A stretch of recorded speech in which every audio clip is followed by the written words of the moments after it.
বাক্যের গঠনগত দিক।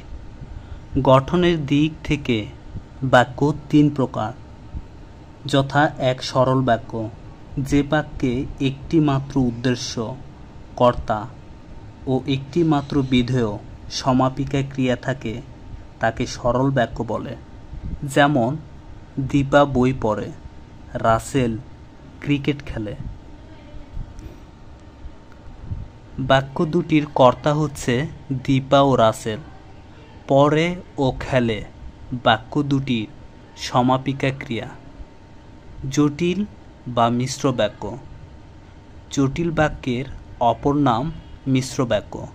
একটি পূর্ণ বাক্যে যদি একটি প্রধান খণ্ডবাক্য ও এক বা একাধিক অপ্রধান খণ্ডবাক্য পরস্পর সাপেক্ষভাবে সম্পর্কযুক্ত থাকে, তবে তাকে জটিল বাক্য বলে।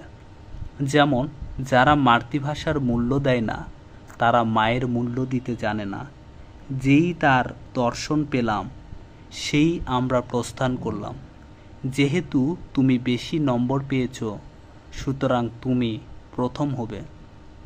যৌগিক বাক্য।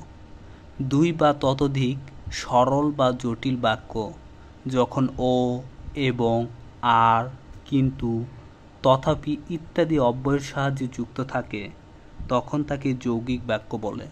উল্লেখ্য, যৌগিক বাক্যে দুটি স্বাধীন বাক্য থাকে।